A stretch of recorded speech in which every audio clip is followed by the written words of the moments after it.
Thanksgiving, and we'll talk about what we're grateful for today.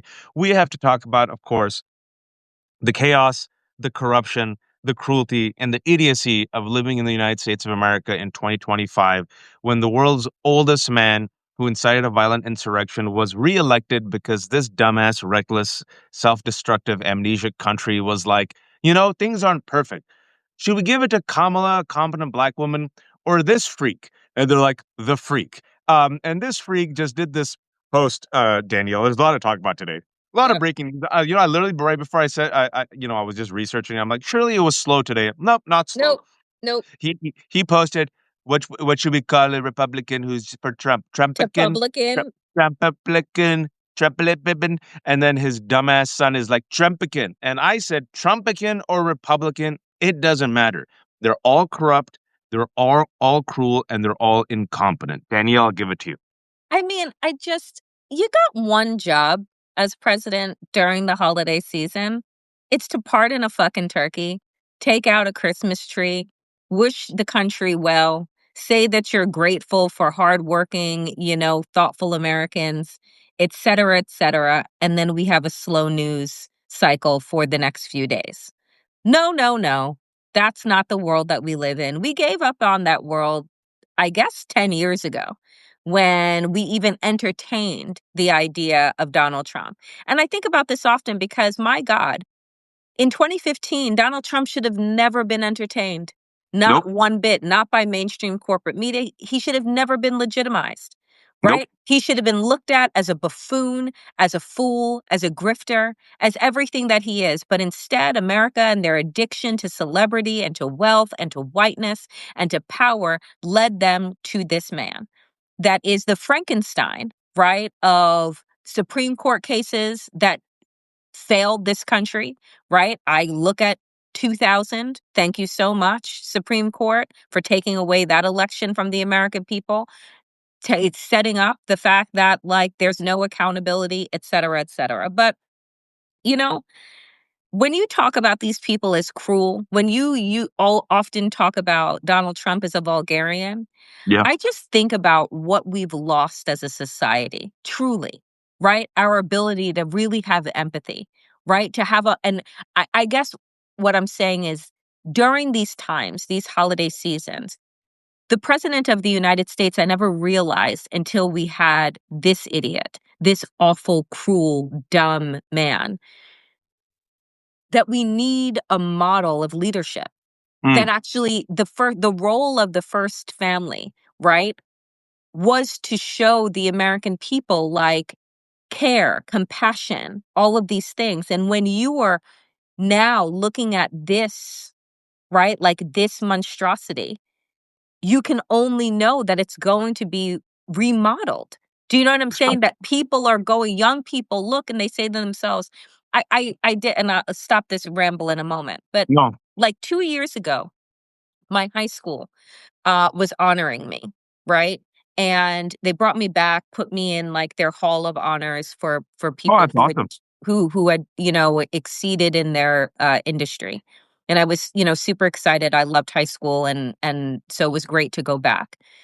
And they asked me if I would speak to like this gym class.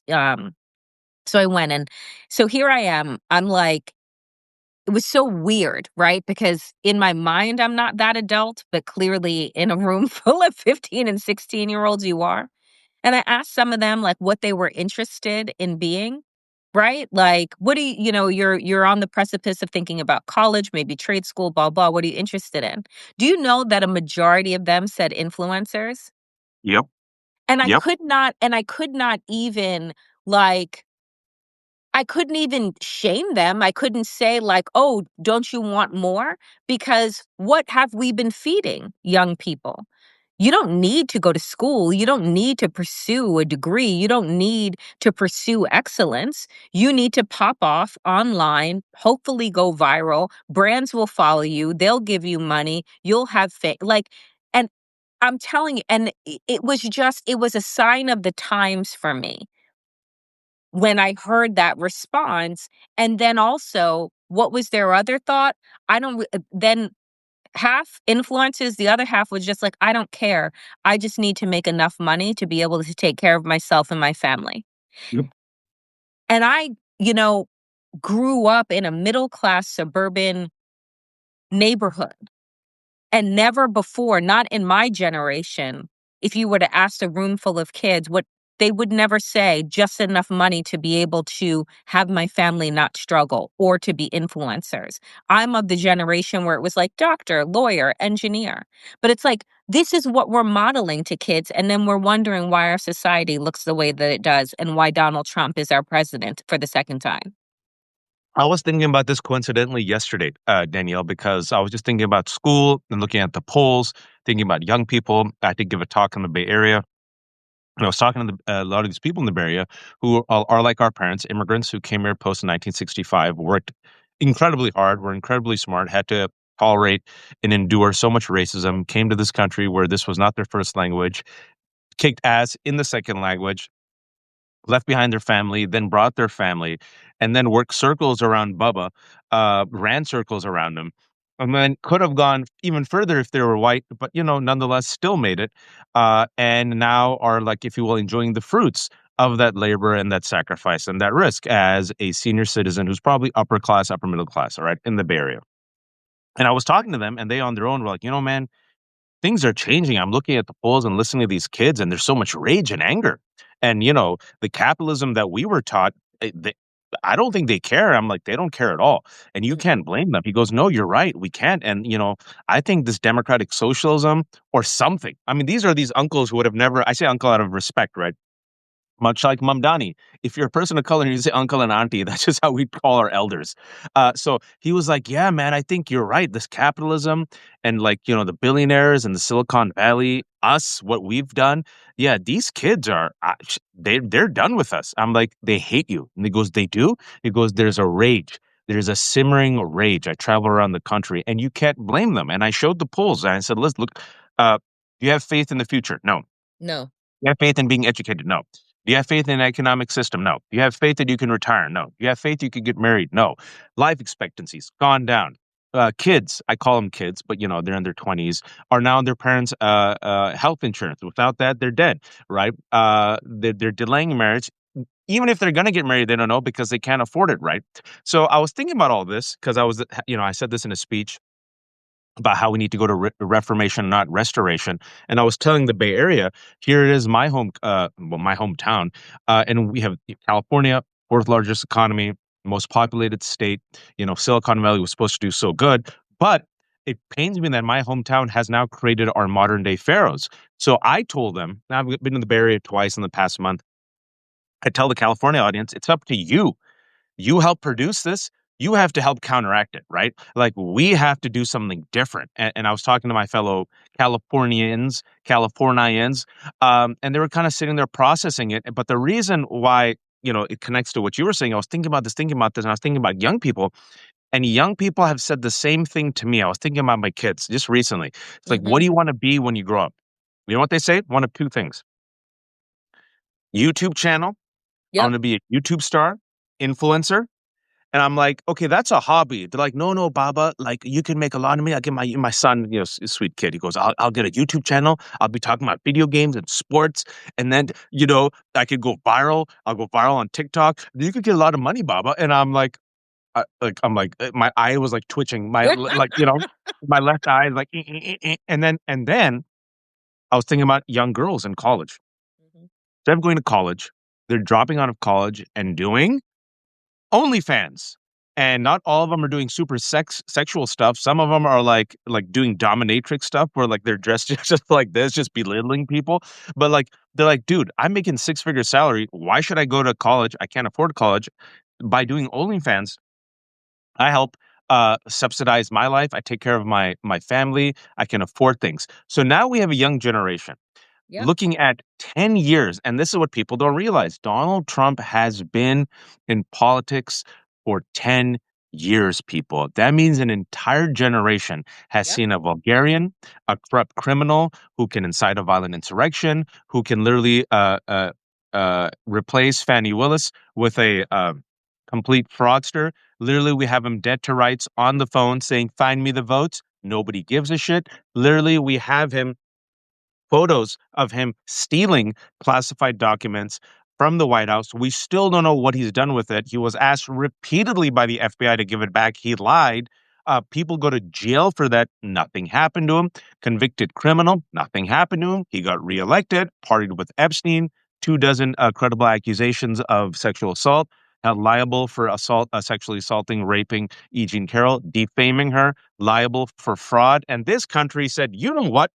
If you're a celebrity and you know how to work social media and you're cruel and you're vulgar and you have the backing of millions of dollars, in this case a billionaire, not only will you fail up in life, not only will there be no accountability, Danielle, you can then run for office and this dumbass country will make you president. And I'm just like, and so we say all of these things. How do you look children in the face and say, be good, be kind, right? Do the right thing, when literally you're showing them that none of that pays off, right? Like, we live in a society, and I was thinking about you and I, because you always make the joke about us being bad capitalists, right? And and there are people that are in our sphere, right, who make millions, making millions and millions of dollars. There are people who, and you look and you say, like, should we just be bad? Like, because being good doesn't fucking pay. Like, Olivia Nuzzi. being Olivia good, Nuzzi. right? Being good is like is to live a life of struggle, right? And so if you're now feeding this information and kids are seeing, and I mean all kids, I mean, teenagers up into those that are in their 20s and just entering into the workforce. If you have now shown them for over a Keep going, keep decade, going. yeah, that being bad is supposed to, like, pays off in the end. Like, how are we supposed to create a society that is, like, thoughtful, caring, built on empathy, community care, vulnerable? We don't. This place, I continually think about Andor. I forget what was the name of in the first season, the first place that Andor shows up in and then has to run. I forget the name of it, but it was just like the people that were there were miserable. They're just like, just working to survive. They're just like scraping by, but there is a lifelessness that the Empire has sucked out of them, right? Like, just keep your head down and do what you can. And it's like, I see that happening in real time in America, and it's utterly depressing. Kenari, his home planet was Yeah. rendered uninhabitable by the Galactic Empire, and the people who were there were just barely surviving, trying to get by, working two Yep. jobs to stay broke. And then what that environment, I'll give you an example. Because for those who've seen Andor, we've done a breakdown of Andor, right? Andor, Cassian Andor ends up being one of the heroes who goes against the Empire. He doesn't start off that way.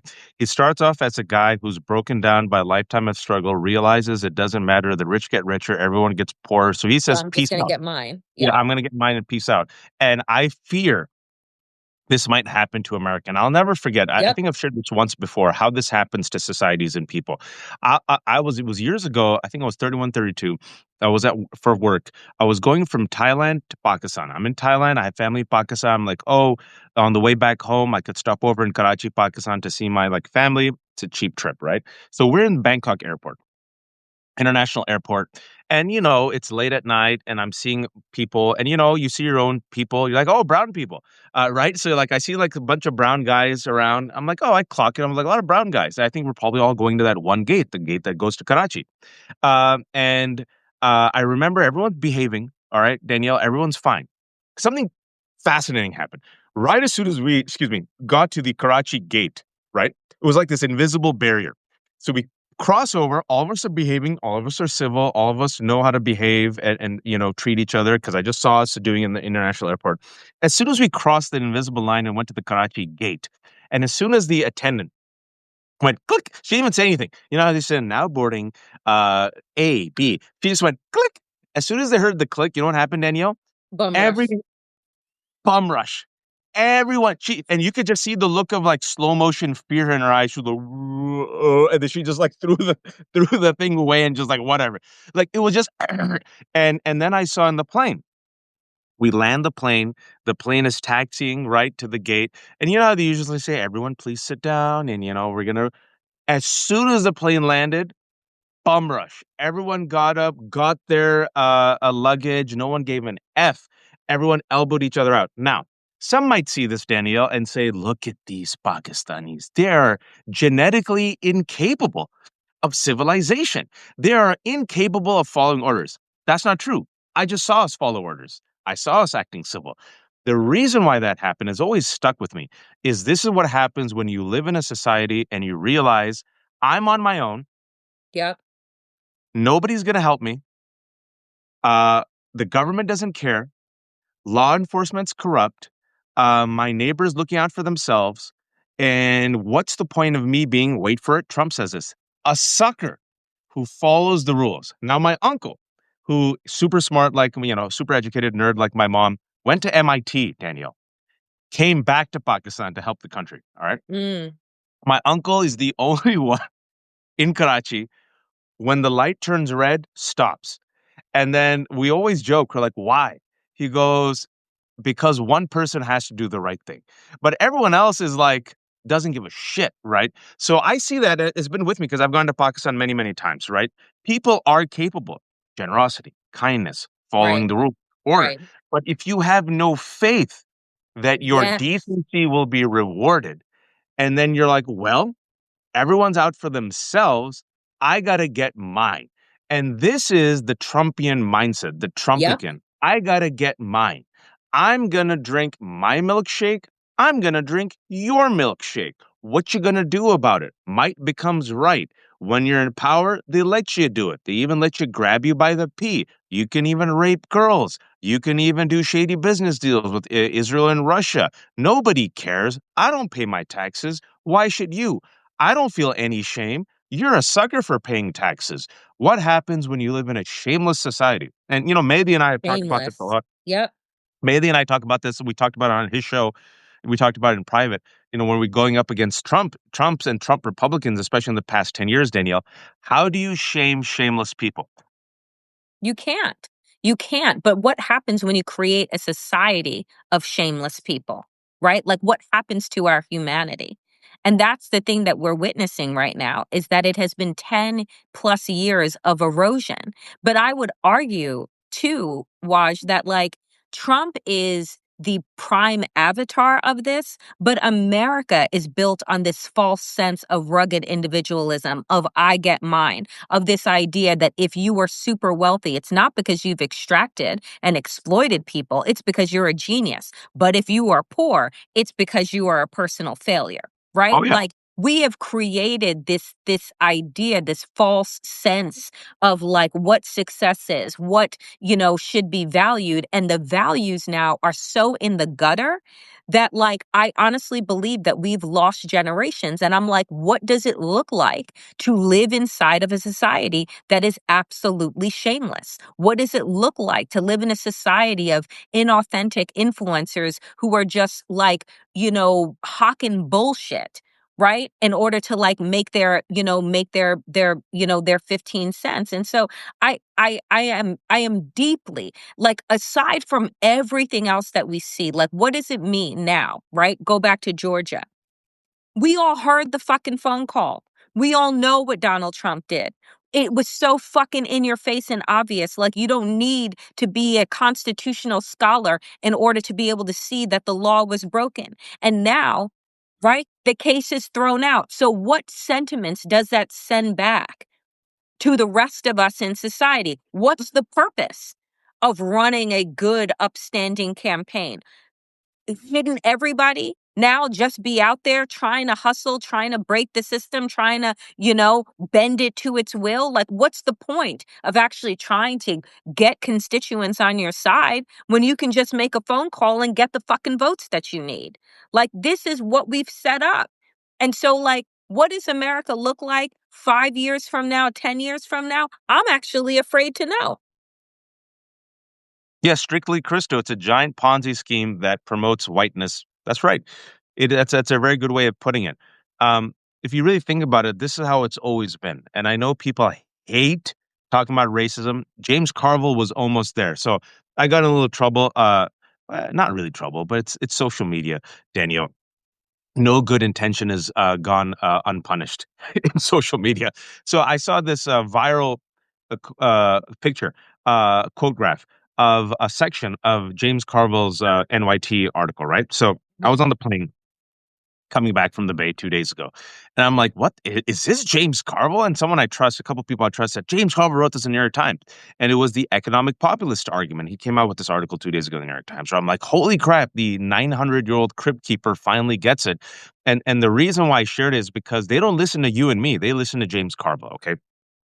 So he says, for those who haven't read his article, we got to go all in, balls out, economic populism, match the rage. This is where it's at. Mamdani's got something, all right? So I'm like, man, maybe they'll listen to Carville. And sadly, folks, that people say you have to ignore Carville. Yes, but we can't because I know these people, the people in power in corporate America, in corporate centrists, the establishment. I'm here in DC, Virginia. I'm 45 years old. They do not listen to people like me and Danielle. They listen to these folks, okay? That's just the reality. I know it sucks. So later, I saw some people get pissed off at me while I'm like, yeah, whatever. So I then read the entire article. I don't know if you saw the article or the framing of the article. It's like, it's down with woke, going with economic Yeah. populism, right? Yep. And I read it, I'm like, of course. And then he says, essentially, abandon all of us. That's the argument. The white corporate centrist argument. Abandon me, Danielle. Yep. He literally says abandon woke, which let's be honest, folks, women, immigrants, Black Muslims, people. Yep. People of Black color. people, Yep. Latinos, Queer people. Muslim. Yep. All right, that's what it is. And you sit there and you go, so close, and still don't get it because it's part and parcel of the white supremacy. They don't understand that it's not just capitalism, it's also racism. It's not just greed, it's also the cruelty of white Mm-hmm. supremacy combined.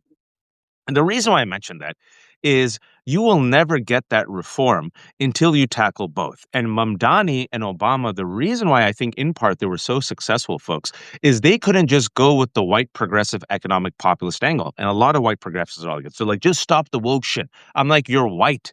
You can afford to say that, right? Yep. The rest of us can't. And you know who couldn't afford to say that? Mamdani, because he's brown and Muslim. Obama, because he's black. So they had to confront it and they had to come with a race class narrative. So why am I mentioning this when it comes to the cruelty and the Ponzi scheme of white supremacy? Is because if you think about it, the entire system for the past 250 years has been set up for a Trump, Yep. has been set up for wealthy white landowners. Go check out Ken Burns' American Revolution the documentary that's on PBS right now. He says it, episode 1, right? The cruelty is baked in. And what Trump does is he simply stops performing. He stops performing kind. He stops performing civil. He says, I really don't need to perform anymore. I could just take off the hood and be me, right? I can go all in on the cruelty. I can go all in on the vulgarity. I can go all in on grifting the system. In fact, I don't even have to lie about it. I don't have to do the bullshit like Clinton and Biden and say, America is not like this. America was once great. Restoration. He goes, no, no, no, no, no. People like me and my friends, we play the system. You're a fool and you're an idiot. And I get to grab women by the pee and potentially allegedly even rape girls. I got power and money. What you gonna do to me? Sorry for my rant. No, but this culture bred Donald Trump. And I continue to say that what comes after Donald Trump, if you can imagine, folks, is going to be worse Well, we because know. We see it. because we see it, right?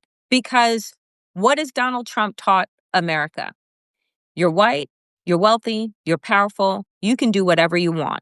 You can steal documents, you can create shell companies for other countries to be able to pay into. Remember, in his first term, everyone was staying at what? Oh, the hotel that he bought on Pennsylvania Avenue in Washington, D.C. Where's that hotel now? Oh, it's gone. Right? It went out of business right as Trump left Washington, D.C. And so he said, oh, this time around, we don't need a hotel. I got cryptocurrency. I got the Trump meme. You can funnel all your money into in there, right? And pay me off and do these things. And I'm just like, we're creating a society that is going to be so violent so distrustful, so disingenuous, so artificial, and terrifying. And I don't honestly think, Waj, that people get it. I don't really think that they understand. I look like today, I'm looking at the headlines because I know that we're going to talk. The EPA under Donald Trump has just Excellent. passed, folks, just so you know, two new chemicals that are called forever pesticides Yep. that have had no testing whatsoever, that now they are giving full license to farmers, whatever farmers are left, to be able to use on on all of our produce, forever chemicals. And we wonder why the United States has not only an obesity problem, has a cancer problem, right? Because we're the only nation where our politicians are paid off by big ag and big oil and, and big pharma to fucking poison us, right? Well, To keep well, us sick. right to your point. I'm so glad you mentioned that. 2 hours ago, norovirus cases rise ahead of a holiday season, the leading cause of vomiting, diarrhea, and foodborne illness in the United States, according to the CDC. But guess what? We can't trust the CDC anymore because doctors themselves have said you cannot trust the CDC website because the CDC is run by RFK Jr., a complete crank and nut who has replaced all of the experts with people like, oh, I don't know, Louisiana Surgeon General Dr. Ralph Abraham, who is a critic of the COVID vaccine. He will be the new CDC deputy. And as a result, speaking about this pro-death march, where we're shameless and cruel and don't give a shit about our children, measles has skyrocketed. Yep, There's a human death of bird flu that should be terrifying that happened last yep, week. Polio is threatening to come back. The Florida Surgeon Journal has said now kids in Florida schools don't have to get the MMR vaccine that you and I yep. used to get. Remember, it was like routine. Yeah, Mhm. do you want measles? No, just get the vaccine. You could go to school. So now we're going to see an uptick in death. Measles has skyrocketed in several places with vaccine hesitancy. And I was in the Bay Area, right? Smart, intelligent people. There was a housewife, really intelligent person, but like you said, the character of the president, and this stuck with me, is she openly asked, she goes, yeah, but we're just a bunch of us were sitting after this event, an auntie, elder of mine. And like we were talking about this, we are talking about the collapsing, lack of faith in the healthcare system, Medicaid cuts, what's about to happen. There were two doctors talking about how it's like generational damage. I said there's generational damage that Trump has done, and they agreed with me. And then they gave some examples. So then she said, yeah, but Tylenol, what about Tylenol? Does Tylenol cause autism? And we're like, no. He goes, are you sure? Because I heard the president say it. And it reminded me again, and I said this going back full circle. The president still carries with him or her Yep. a certain Wait. type of weight, a leader of the country. And Donald Trump did a press conference with RFK. You all remember this? And broke the lie spread the lie that Tylenol, it's a lie, somehow causes autism. It's all Yeah, and bullshit. pregnant women shouldn't take it.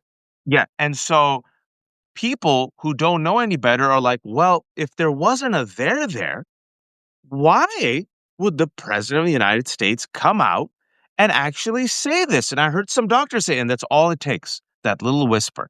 So now you're going to see pro death march. You're going to see people, pregnant women, not take Tylenol. You're already seeing vaccine hesitancy, more and more unvaccinated kids. People have already gone sick. Kids have already They died with died. certain Yep. measles, right? Now you're seeing a Hunger Games type shit, right? Where I talked about this with Randy Weingartner. I went to my kid's school last Thursday or Friday to do like lunch stuff with them. I was there all day. I just thought about it, Danielle. I was like, oh, these kids, they get free lunch because they're part of Title One. And then a parent who's a neighbor who's part of the, parent association, she goes, yeah, we're just lucky that we're in the county that gets free lunches. But some of the counties outside of Virginia, the kids don't get free lunches. And then Randy told me, yeah, we fought for it. But then this big, beautiful bill that's about to give permanent tax cuts to the rich, all that work we did is going to be undone. So permanent tax cuts for the rich. Yep. And children Medic- literally go hungry. Children literally go hungry. Medicaid gets cut, which means people are going to die. Children, elders, and everyone in between, because Medicaid also subsidizes you know, postnatal and prenatal care. We're seeing the CDC go wild. And as this is happening, the cruelty is, well, we're going to unleash ICE, masked armed terrorists, to essentially go and zip tie kids. We're going to go to schools. And now we just found out, and speaking about how it's a culture of cruelty that comes all the way straight down, that Christy Nome, another person, beauty pageant, used her looks, flush with Botox. Someone threw her under the bus because some breaking news as of 12 hours ago. The Department of Justice acknowledges Christy Nome made decision to continue deportation flights to El Salvador despite judge's order. And those Oh shit. Oh, they threw her all the way under the bus. all the way under the bus. And folks, I want to remind you, a judge said, bring the plane around. They And said, they F said it you, was already in the air. 230 people, including Kilmar Abrego Garcia, kidnapped, no due process, sent to die in a foreign prison. Danielle. I mean, it's one, like MAGA is eating itself, right? Like there is that that is happening, and they just try and figure out which person they can throw under, which person they can feed to the wolves and turn their back on. Um and we all know that they're just complicit. Like this is all like what happens when you let the cruelest and the stupidest people run the country. You end up with food that is poison, you end up with no health care. You end up with no education because they're done with the Department of Education. You end up with the largely female industries being zeroed out, right? And what did the head of the Department of Education say most recently? Oh, we want to encourage marriage. So like this is the point of a lot of things that they're doing is to encourage marriage and pregnancy. So you deprofessionalize fields that women largely and people of color occupy in order to force partnership, in order to and then you're thinking to yourself, White I can't, babies. right, White babies. white babies, but let's just be honest, no one is going to be having kids. You can barely afford to put food in your own mouth, right? You can't, as a young person, afford to even live on your own or be able to live with roommates because literally you can't afford the rent. You can't afford to buy a home. We are living now inside of generations that are doing worse than their parents and grandparents did. And you think that white women are going to say, oh yeah, let's have more babies and send them into what education to do what when they grow up? To just be in debt? Like, I'm telling you, man, America is so done, Waj. And I know that we say this often, but I'm telling you, like, from them trying to kill you with the food, ensuring that you're never going to have any type of economic success. Millions of people have already been fired. AI is going to replace more middle class incomes, more middle class jobs. The gap between the rich and the poor, the black and the white is just like, I mean, cavernous at this point. Yeah. Like it's so overwhelming. It's so overwhelming. And on top of which, these people are literally grifting in front of our eyes. $200 million private planes. Patel giving his girlfriend protection with our money, right? With the taxpayer dollars. Countries dropping gold bricks on Donald Trump's desk, like the Trump family making $5 billion with cryptocurrency. Like, and you're telling people, oh, just keep working hard? For fucking what? With Be like at what grateful. job? Be grateful. You should be grateful, Daniel. At least, look, at least we're not like, I don't know, Karachi, be grateful with the crumbs. They don't even give us cake. Marie Antoinette at least allegedly said, let them eat cake. They just give us the crumbs. And I think Donald Trump, and I've said this before, I'll say it again, is the inevitable end result of American capitalism and American racism. He is the Frankenstein's monster. Of course we would get him. And I know people hate hearing this. Joe Biden hates hearing this. This isn't who we are. And I said, this is who we have always been. There has Yes. always been a Statue of Liberty walking us in, and there's always been a man with a noose and a hood. That's Mm. America. Civility and cruelty. It's who we are. And he is cruelty supercharged. And what else did you think was going to happen? And what comes after Trump is, well, if Trump could do it, Let's go for all of it. Yeah. Peter Thiel and David Sachs and Elon Musk and Mark Zuckerberg, right? Let's go all in with eugenics. Let's go all Nick Fuentes. Let's go all in with white supremacy. And my fear is, Danielle, and I Hmm. feel very confident about this, and I hope I'm wrong. My batting average is much better than most. I call it when I'm wrong, but this is my fear. The people in power, they're all part of the same club. We talk about it Hmm. often. If it wasn't obvious, folks, I'd give you the centrists. I hate using that word because they're not centrists. I just call them complicit, caving. We now have all the polls where the majority of the base are upset at the Democratic centrists for caving. I give you Mamdani, how Hmm. they still haven't embraced Mamdani. I give you the 2008 economic crisis. I give you the last forever. All right. They're all part of a big club and you ain't in it. And my fear is that club is tethered to capitalism and racism Hmm. and the Carvels of the world. I'll give you another Hmm. example. Carvel's op-ed, and they love him. They worship him as a prophet, all right? Even though he's been wrong a lot, Hmm. um, like a lot, since like the entire 21st century, he's been wrong. But I digress. My fear is this is what's going to happen. They're going to run a corporate centrist candidate, a stopgap, Hmm. much like Biden. Biden was supposed to be a bit more progressive, but it was a centrist who hijacked his economic agenda, if we all remember the mansion and the cinemas. He was lukewarm. I know people don't like hearing it. I give you Merrick Garland, whose job was to protect the institutions, not hold Donald Trump accountable. Donald Trump will never, ever, ever, ever, ever go to jail. Danielle and I have been saying this since day one of democracy-ish. There's other ways to hold him accountable. I'll talk to Allison Gill about that at 2 o'clock and then run to my airport. But when it comes to Democrats, my fear is this. We'll get like a Gavin Newsom stopgap. They will preach restoration in front of reformation. They will not, if you will, reform the economic system, capitalism. They will not talk about the woke, all the rest of us. And then what you're going to get, my fear, and I hope I'm wrong about this, if that's what they do and they're priming to do that, you're going to get your first economic populist Nazi president in 2032. You're going to get a Groyper as president. Because, folks, if you're not paying attention, people are done with centrism. Donald Trump won.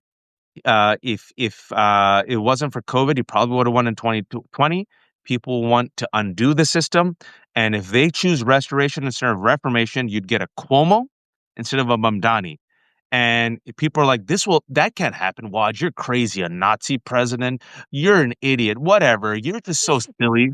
Technically, we already have one, right? But Who's the we're president talking right now, about, folks? Donald Trump.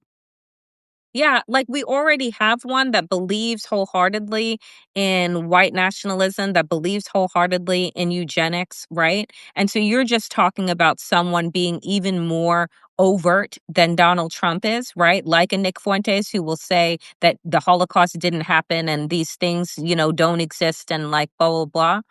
But at the end of the day, like we can't afford centrism.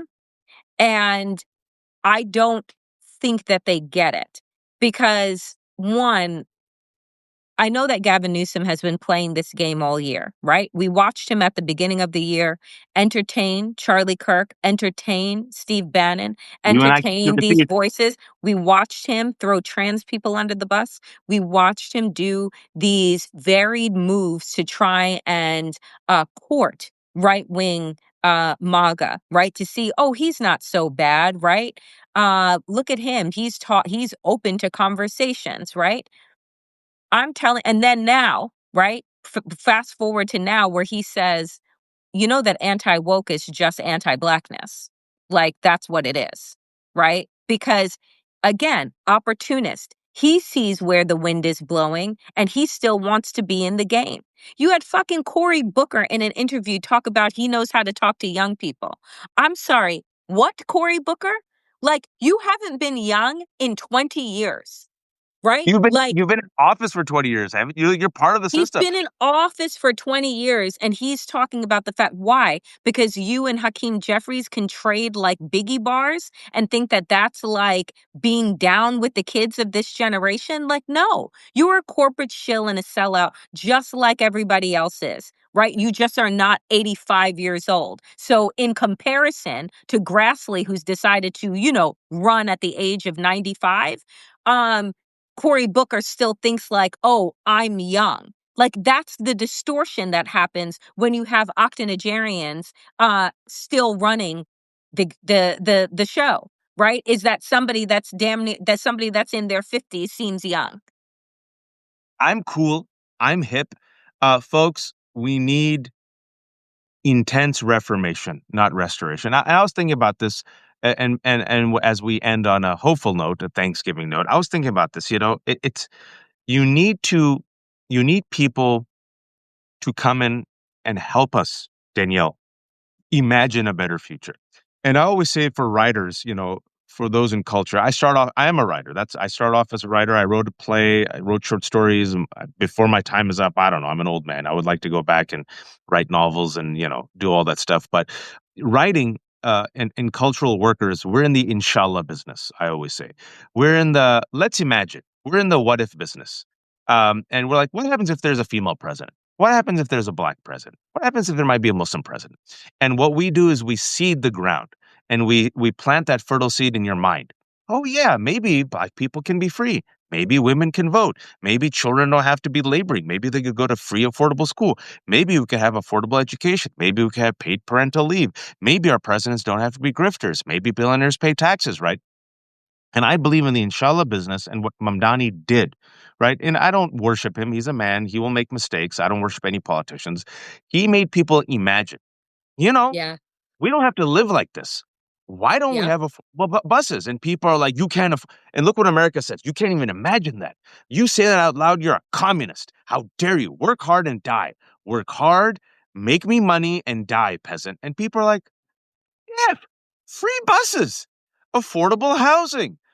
The woke doesn't have to be in the back. We don't have to be sidekicks. I can eat with my hand. I can be proud of my immigrant parents. Yeah. Hey, there's enough room for everyone. Yeah, we don't need billionaires, right? The inshallah business, imagining. And I Yep. think when it comes to also, I'm gonna do a reference. I don't know if you've seen this movie. I said this yesterday, Monsters Inc. You ever see Pixar's Monsters Inc? Hmm. Okay, for those who don't know, in Monsters Inc, it's a cartoon movie. The monsters have to scare the kids because someone's told them that the only way that they can collect energy for their city is through children's screams. But then someone realizes children's laughter. Children's laughter is 100 times more powerful and efficient. So I was just thinking about this the last 2 days. I'm like, wouldn't it be amazing if we could have a new vision of venture capitalism, a new vision of entrepreneurship, a new vision of profit that is tethered to humanity and ethics, maybe, just maybe, instead of the Milton Friedman-esque profit for shareholders at all costs, that's the end all be all, Yep. maybe, just maybe, we're like, you can actually make more money for everyone and everyone will be happier. You can't even imagine this because as soon as you imagine it, Daniel, what happens when you talk about affordable healthcare? What talks about when we talk about paid We're parental leave? told we're told that we can't have it, You right? can't have you cleaned up. The Democratic establishment will tell us that no, you need to be okay with the status quo. And what Mamdani did was provide us with the opportunity to, like you said, imagine and dream. And what is the kryptonite to fascism and to exploitation is the possibility of there being something else, of there being something better. But if you overwork people, if you keep them broke, if you keep them in despair, if you create chaos, guess what they don't have the time to do? They don't have the time to dream, right? That's That is why Mamdani is extraordinary. That's why he is breathing life into spaces that have felt devoid of oxygen, because the Democratic establishment at the end of the day is no different than the old school compassionate conservative, right? They are interchangeable. And what Mamdani offered was, I don't have to be a part of the corporatists. I don't have to pretend. I can talk about socialism. I can talk about these things. You know why? Because collectively we're all suffering and we all deserve to have something better, right? And can you yep. think about it for 1 minute? Because again, I'll just say this as we end. Abolitionists, those that believed in the end of slavery, right, are people that walk past on auction blocks, human beings being sold day in and day out. And they thought to themselves, this is not the way. We deserve something better. All people deserve to be able to live up to their humanity. They brought in this idea at a time when the slave trade was what was building this capitalist structure. If they didn't imagine it, we would still be in that space. We would still be in that place. That's how important it is to dream about something bigger than where you are. They're in the profit business. We are in the inshallah business. We are terrible capitalists, but even keeping everything for free, folks. It's Thanksgiving. I was my parents were my parents, Danielle's parents. They're immigrants, and so I'm sure they look at our business model and cry. I know that my parents have as well. And then my parents are like, Danielle seems smart. Talk to Danielle; she'll tell you. And like, and then I'm like, Danielle's also kept everything for free. And then you just hear my parents just like, The uh, because I just believe it. And people are like, "Are you serious? You're gonna keep everything for free?" I'm like, I just, there's a different model. I'm gonna trust this model. And then Danielle is doing this model, and a few others have as well. I've noticed on Substack, if you notice, Danielle, I think a few others saw what you and me were doing, and they're like, "Oh, Waj and Danielle, all right, let's try it out," right? Because they kept like, you could only read the first 30 seconds for free. Right. So yeah, so we've kept everything without paywalls because we believe that people should be informed for the fight for our democracy in our country while we're facing authoritarianism. And we also know that the economy is going to get worse. I get messages from you all. People are very kind. They say, I'm living on Social Security and things are tough, and I appreciate you keeping everything for free. So I read that and I go like, Yeah. I can't now do Same. paywall. So if you do have some, and you're grateful for our existence, give it to Danielle. And Danielle's at the Damn Digest. Also, she has Danielle Moody, her YouTube channel, which you have to go subscribe to for free. This is the Left Hook. Everything's free here as well for those 1,500 who joined us on Yeah. Thanksgiving break. Thank you so much. This will be up later. I do want to shout out my partner Ground News because they've given 40% off, Danielle. And even though I'll just do this for them, Ground News. Folks, for those who know, they've watched The Left Hook. Ground News supports The Left Hook. Ground News supports Zateo. Ground News supports IHIP. Ground News supports also Qasim Rashid. They reached out to me. Me and Danielle haven't reached out to anyone, but they reached out to me and said, we like what you guys do. Ground News is an aggregator and an auditor. Like it's literally a one-stop shop. Like suppose you want to talk about like Fannie Willis in Georgia, they'll get all the articles written all around the world on that issue. But what's really important about it, instead of just aggregating, is they'll audit it. So they'll tell you, according to which site, who leans right, who leans left. They'll also tell you how reliable and trustworthy they are.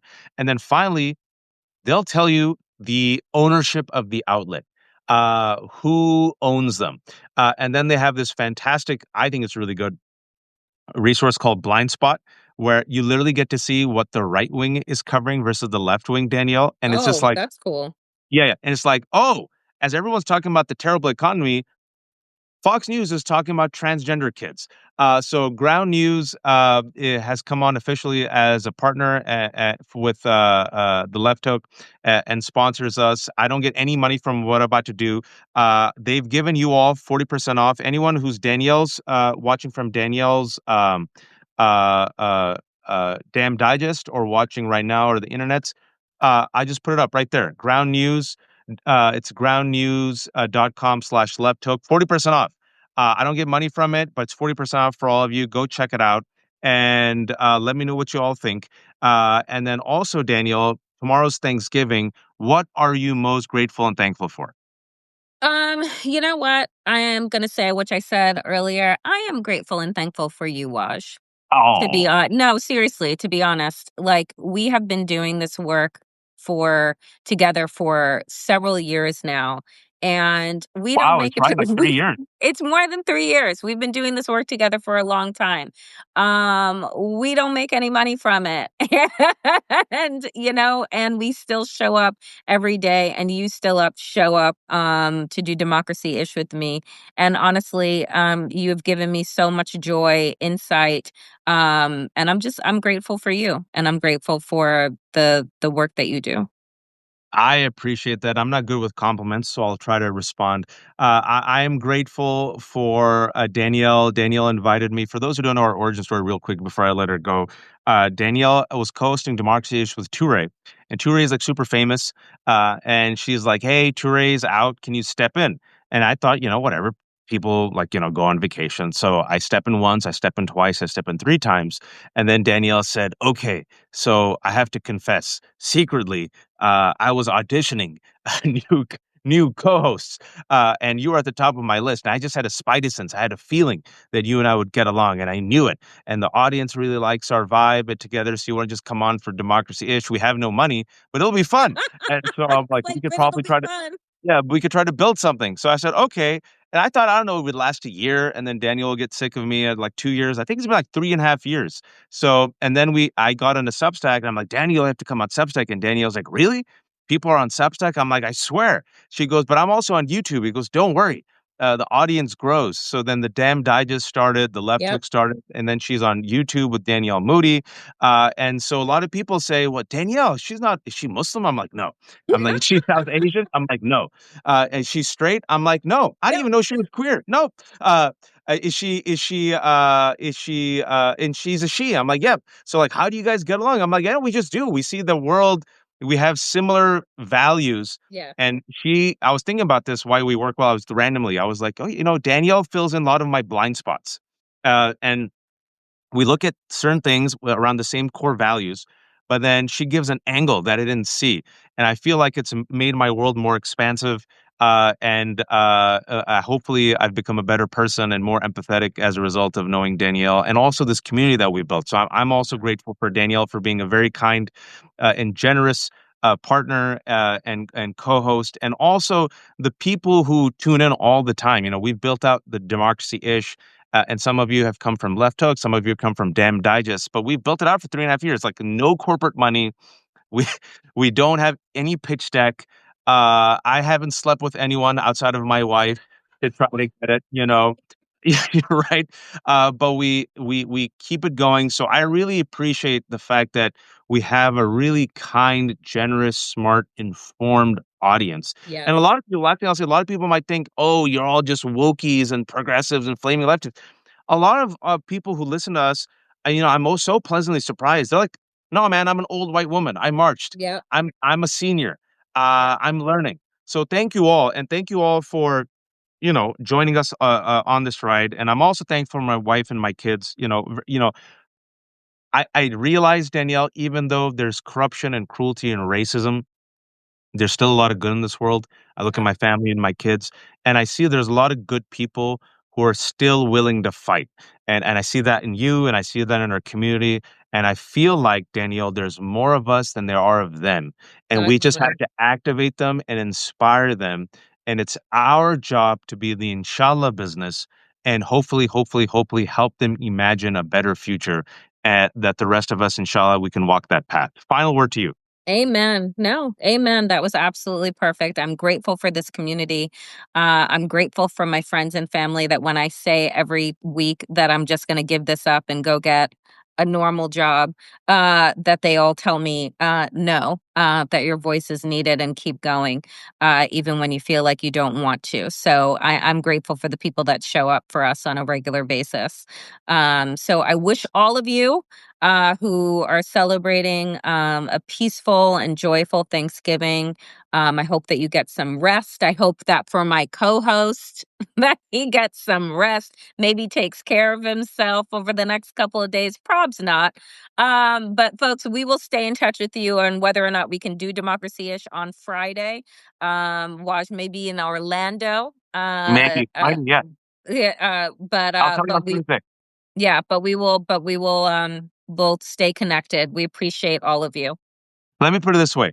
If you see Democracy-ish on Friday, the heavens have answered my prayers, and I'm not in Disneyland. So like I please I so if you see us on Friday, the heavens answered this old man's prayer. But if not, I'm sorry, the kids win, and they probably drag me to Disneyland or Universal Studios. Everyone, be kind. Take care of yourself tomorrow. Enjoy your loved ones, enjoy your families. Thank you, Danielle. And for those who joined us, 1600, we'll have this up later today. Everyone, Yeah. take care. Danielle, enjoy your family. Take care, everybody. Happy Thanksgiving. Happy And I'll be back Thanksgiving. in 1 minute.